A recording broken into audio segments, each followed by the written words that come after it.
Hello दोस्तों, welcome to civil engineer FBH। आज की वीडियो एक बहुत ही इंपॉर्टेंट वीडियो होने वाली है क्योंकि हमारी वीडियो पे आज बहुत ही एक्सपीरियंस सिविल इंजीनियर आए हुए हैं जिनका एटलीस्ट 7 से 8 साल का एक्सपीरियंस है UAE में। आज हम उनसे बात करेंगे सिविल इंजीनियरिंग की फील्ड के बारे में, उनके अपने एक्सपीरियंस के बारे में और उनसे राय लेंगे कि अगर नए कोई इंजीनियर UAE आना चाहते हैं या गल्फ में कहीं भी आना चाहते हैं तो कौन सी स्ट्रेटजीज को उनको फॉलो करना चाहिए ताकि उनको यहाँ पे एक अच्छी सी जॉब मिले और वो अपने फ्यूचर को सस्टेन करे और आगे बढ़े अपने फील्ड में। तो मैं इंट्रोड्यूस कराता हूँ मिस्टर काजिम को इस वीडियो में। मिस्टर काजिम, कैसे हो आप? अस्सलाम वालेकुम। ठीक हो? अच्छा, आपसे मैंने कुछ क्वेश्चंस पूछने हैं आपकी लाइफ के रिलेटेड भी और साथ में इंजीनियरिंग फील्ड के रिलेटेड भी। तो पहला क्वेश्चन मैं आपसे ये करना चाहूंगा कि आप कहाँ से हैं एक्चुअल में इंडिया में, और कब आप इस मुल्क में शिफ्ट हुए थे फ्रॉम इंडिया टू UAE? मैं एक्चुअली मुंबई से हूँ और मैं शिफ्ट हुआ था 2014 में UAE। 2014 में। तो कैसा रहा था आपका जो टाइम है, कैसे आपको पहली जॉब मिली और कितना आपको डिफिकल्ट उस टाइम पे लगा? क्योंकि सिनेरियो टोटली डिफरेंट था फ्रॉम टुडे, क्योंकि आज के जमाने में सब लोग इधर आ रहे हैं। तो उस टाइम में कैसा आपको लगा, थोड़ा हमें डिटेल में उसके बारे में बताओ। 2014 में मैंने बहुत जगह इंटरव्यू दिया, बहुत जगह सेलेक्ट हुआ। मुझे वीज़ा में कॉम्प्रोमाइज़ करने बोले, मुझे पे करने बोले वीज़ा के लिए, जो मैंने साफ साफ मना कर दिया। फिर मुझे वन ऑफ द कंपनी मिली वो क्यों मिली, क्योंकि मैंने प्राइमवीरा कोर्स किया था। अच्छा, उसकी वजह से मुझे वो कंपनी मिली। वहाँ पर अल शुजा बिल्डिंग कॉन्ट्रैक्टिंग, वहाँ पर मैंने पूरा काम किया, शेखों के विले बनाया और बहुत टफ टाइम था मेरा। 2014 से लेकर अभी तक मेरा बहुत टफ टाइम था, क्योंकि यहाँ पर आपकी पर्सनल और प्रोफेशनल लाइफ बैलेंस नहीं होती है। अब मैंने 24 आवर्स भी साइड पे काम किया है यहाँ पर। इन 2014 की बात कर रहा हूँ मैं। पूरा जब फर्स्ट ईयर था मेरा बहुत हेक्टिक था। मैं पूरा कंक्रीट में भीगा हुआ रहता था, पूरे जीन्स से लेकर सब कुछ। मतलब आपने बहुत ही हार्ड टाइम इंजीनियरिंग का देखा है। जो जैसा टाइम आपने यहाँ पे इंजीनियरिंग में देखा वैसा मैंने इंडिया में चंडीगढ़ में देखा था, बट अल्हम्दुलिल्लाह जब मैं यहाँ आया तो मेरा थोड़ा बहुत उससे बेटर ही था। हाँ, और इवन मैंने जो 24 आवर्स काम किया था वो रमजान में किया था। रमजान में किया था, वो भी समर में। सो यहाँ पर बहुत प्रेशर रहता है। आपकी पर्सनल लाइफ और प्रोफेशनल लाइफ कोई बैलेंस नहीं रहती है। तो अगर आपको कुछ करना है, फॉर एग्जांपल अगर आपको दोनों बैलेंस करना है, तो मैं ये सजेस्ट करूंगा आप यूरोपियन कंपनी में जाइए। यूरोपियन कंपनीज में जो यहाँ पे है। सो हाँ, आप वो कंपनी कहाँ की थी जिस कंपनी में आपने पहले ज्वाइन किया? वो पाकिस्तान की थी कंपनी। अच्छा, मैं समझ गया, मुझे समझ आ गया, पूरा सिनेरियो मुझे समझ आ गया। मतलब जिस कंपनी में मैं था, मेरी पहली कंपनी जो है। बट मैं इसमें ऐड करना चाहूंगा, ये सिर्फ पाकिस्तान का नहीं है, ये एशियंस की मेंटालिटी है। एशियन कंपनी की, चाहे वो इंडियन हो, चाहे वो पाकिस्तानी हो, चाहे वो एशियंस और या बांग्लादेशी हो, ये सब की मेंटालिटी एक ही है कि कोई लाइफ नहीं होती है, आपकी सिर्फ काम होना चाहिए। मैं अपने बारे में आपको बताऊंगा। जब मैं पहली बार आया था UAE में तो मैं बहरीन की एक कंपनी है नाज कॉन्ट्रैक्टिंग, उसमें आया था। बट उसमें वो तो एशियन कंपनी थी, बट उसकी जो पूरी मैनेजमेंट थी वो ब्रिटिश या ऑस्ट्रेलियन ये वो थे। तो हमारा जो सिस्टम था ना वो बहुत ही डिफरेंट था। कभी कभी मेरे को भी रुकना पड़ता था 2 घंटे 3 घंटे, बट ऐसा था कि बैलेंस था in personal life and professional life. तो आपके साथ वो थोड़ा बहुत हुआ। कितने टाइम आपने उस कंपनी में काम किया? मैं 3 साल काम किया, और as a site engineer, as a QS, as a planning engineering. छोटी कंपनी थी, सब कुछ मैं ही था। वन मैन शो चल रहा था। बेसिकली हम लोग को स्टे करना पड़ता है लेट तक कंक्रीट के वक्त, राइट? बट ऐसा नहीं था वहां पर। आपको कभी भी आपका टारगेट है वो आपको अचीव करना, आप चाहे कैसे भी करिए, और वो इम्पॉसिबल टारगेट रहता था जो अचीव ही नहीं कर सकते थे। फॉर एग्जांपल मटेरियल नहीं है तो भी आपको अचीव करना है। तो सर पे कंसल्टेंट भी इजिप्शियन कंसल्टेंट था। अच्छा। इजिप्शियन बहुत रूड होते हैं बात करने में। मतलब मोस्टली जितने भी मेरे मोस्टली सबको नहीं बोलेंगे, बट मोस्टली ये मेरा एक्सपीरियंस पर्सनल है कि मोस्टली रहते हैं। सो वो बहुत प्रेशराइज करता था। अच्छा। तो मिस्टर कासिम, आप मुझे अपने एजुकेशनल बैकग्राउंड के बारे में बताइए। आपकी क्या क्वालिफिकेशंस है और कब और कहां से आपने वो क्वालिफिकेशंस की? थोड़ा हमारे जो व्यूअर्स है उनको एक आइडिया मिलेगा कि किस तरह से लाइफ में आगे बढ़ना है। मैंने bachelor degree civil engineering Mumbai से की इन 2014। फिर मैं यहाँ पर आके 6 मंथ जॉब किया, फिर मास्टर डिग्री की इन कंस्ट्रक्शन प्रोजेक्ट। मतलब 6 महीने जॉब के बाद ही आपने मास्टर्स के लिए अप्लाई यहाँ पे किया। कौन सी यूनिवर्सिटी में? हैरियट वार्ड यूनिवर्सिटी से मास्टर। बहुत अच्छी यूनिवर्सिटी है, जितना मुझे उस यूनिवर्सिटी के बारे में पता है। फिर मैं जाके उसके बाद मैंने प्राइमोवेरा P6 कोर्स भी किया। प्राइमोवेरा P6 आपने किया। तो प्लानिंग में आपने थोड़ी जॉब की कि आप साइट में ही ज्यादा रहे? एक्चुअली मैं साइट पे था, तो मेरे पास प्लानिंग भी आया, मेरे पास QS भी आया। तो वो जो कंपनी में काम किया ना, तो वो कंपनी ने मुझे ग्रिल कर दिया है। हाँ, मतलब वो एक छोटी कंपनी थी, तो आपको हर एक काम मेरे ऊपर था, वैसा था। बहुत अच्छी बात है।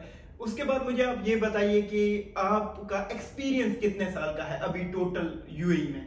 यूएई में मैं एक्चुअली आया था 6 मंथ। मैंने जो जॉब किया था वहाँ पर मुझे वीजा नहीं प्रोवाइड हुआ था। मुझे प्रॉमिस किया था वीजा प्रोवाइड करेंगे, बट नहीं किया। हाँ, ये एक बहुत अच्छा पॉइंट है। आप इसके बारे में डिटेल में बताएं। मैंने थोड़ा बहुत कभी वीडियोस में इसके बारे में बात की है, बट आपके साथ ऐसा हुआ है। जब भी आप मतलब किसी कंपनी में जाते हो, you have to be dedicated towards getting the visa from the people. और ये मेक श्योर करें कि वीजा आपका लगे तो सिविल इंजीनियरिंग, ना कि क्लर्क, ना कि मेसन। मुझे ऑफर हुआ था मेसन का और क्लर्क का, तो मैंने मना कर दिया था। मतलब तो उन लोगों ने प्रॉमिस किया कि सिविल इंजीनियर का लगाएंगे। जो मैं 6 मंथ वेट किया, नहीं हुआ, तो फिर मैंने कंपनी छोड़ के मास्टर डिग्री पे चला गया। अच्छा, सही बात, मैं समझ गया। आपको वो कह रहे थे कोई और वीजा लगाएंगे, बट आप इंजीनियर की जॉब करोगे। तो at the end of the day जब आप दूसरी कंपनी में जाओगे, तो जब आपका वो वीजा देखेंगे, करेक्ट, वो आप लोग का वीजा देखेंगे, तो फिर आप लोग को लो पे में ले लेंगे। बोलेंगे कि आपका सिविल इंजीनियर का तो एक्सपीरियंस है, वीजा तो आपका ये है। तो आपको आपने एक तो फर्स्ट ऑफ ऑल आपने 4 साल मेहनत की है मेसन का वीजा के लिए, सिविल इंजीनियर का वीजा के लिए। आपने जो मेहनत की है वो आपको मिलना चाहिए, सिंपल ये है। आप मुझे ये बताइए कि वो वीजा कैसे मिल सकता है? मतलब कुछ लोग यहाँ पे आते हैं, उनकी डॉक्यूमेंट्स जो है ना वो वेरीफाइड नहीं होती है, तो उनको तो नहीं मिलेगा ना सीधा वीजा एज एन इंजीनियर। तो उसके लिए आप क्या सजेस्ट करेंगे अगर कोई बंदा आ रहा है? जो एक इंडियन स्टैम्प होता है वो, और एक यूएई स्टैम्प के साथ अगर आप लोग यहाँ पर आएंगे तो आपका वीजा गवर्नमेंट से लग जाएगा। अगर ये 2 स्टैम्प नहीं रहा तो आपको नहीं मिलेगा, तो उसको प्रोसेस को डिले होता है। तो इट्स बेटर जो भी जॉब के लिए आ रहा है ये 2 स्टैम्प लेते हुए आए डिग्री पे, सो वो इजीली हो जाए। तो मतलब इंडिया का स्टैम्प वहां से लगा सकते हैं और यहाँ का यहाँ पर आके लगा सकते। तो खुद करना चाहिए कि किसी कंसल्टेंट वगैरह के थ्रू करना चाहिए? किसी कंसल्टेंट के थ्रू करना चाहिए, क्योंकि उन लोग की पहचान होती है, वो लोग फटाफट 1 वीक के अंदर करके दे देते हैं। हाँ, मैंने अपना जब किया था, मेरे पास इंडिया का स्टैम्प भी नहीं था, इधर का भी नहीं था, तो मैंने एक कंसल्टेंट के थ्रू किया।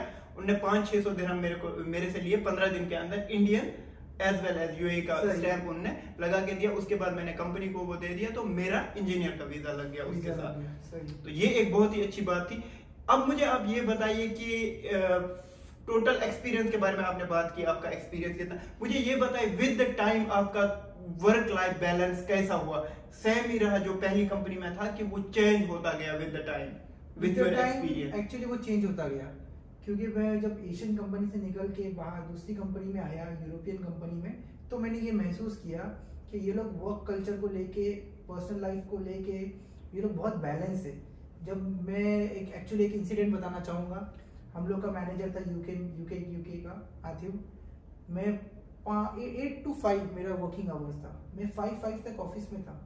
उसने मुझे बुला के यही पूछा, where is your personal life? It's 5 go. Manager ने ये राइट नाउ।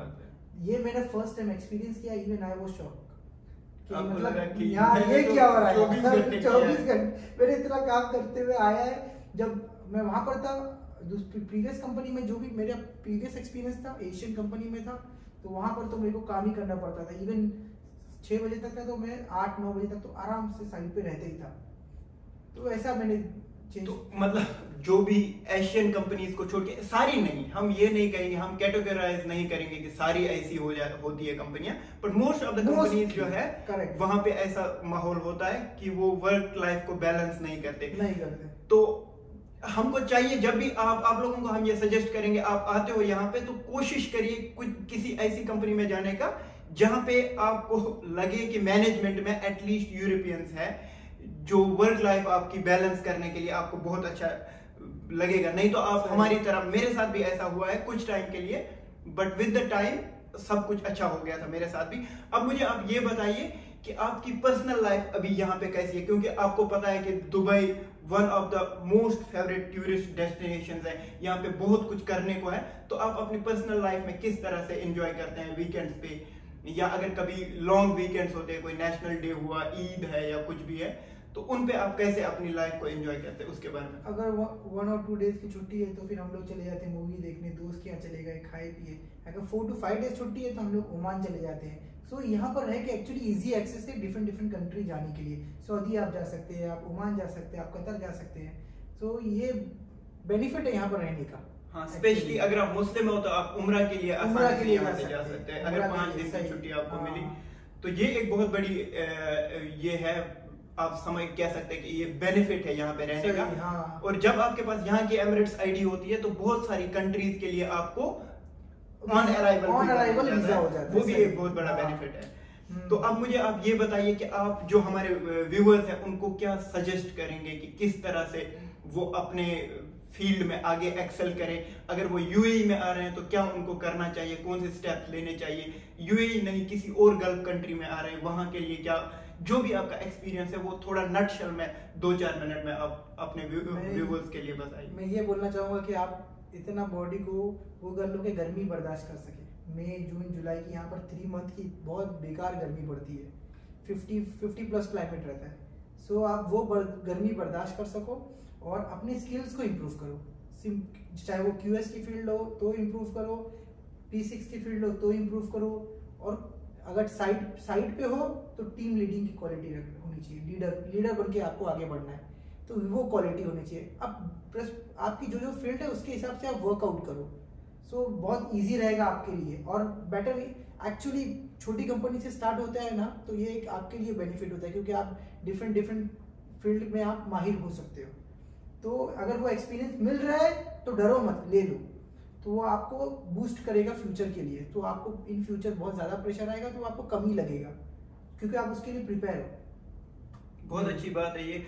और कोई सजेशन आप करना चाहोगे कि मतलब किस तरह से जॉब पहली जॉब हासिल करे बंदा, क्योंकि यहाँ पे बहुत सारे लड़के ऐसे हैं जो आते हैं विजिट वीजा लेके, तो उनको पहली जॉब हासिल करने में बहुत परेशानी हो जाती है। तो आप उसके लिए क्या सजेस्ट करोगे? कोई सॉफ्टवेयर पे अपने CV अपलोड करे या डोर टू डोर कुछ लोग जा रहे हैं, तो क्या आपके हिसाब से क्या बेस्ट वे है जो आपने इन 6-8 सालों में यहाँ पे देख लिया? जितना आप कोर्स कर सकते हो उतना ले लो सर्टिफिकेट, चाहे वो P6 का हो, QS का हो, AutoCAD का हो, कोई भी जितना सर्टिफिकेट मेंशन कर सकते हो CV पे आप उतना मेंशन करो, पहला थिंग। और दूसरा थिंग, आप ऑनलाइन अप्लाई करो, डोर पे जाके। मैंने अभी तक किसी को नहीं कौन से सॉफ्टवेयर या कौन से एप्लीकेशन है? लिंक्डइन है, इंडीड है, ये 2 से बहुत जॉब अपॉर्चुनिटीज ओपन होती है।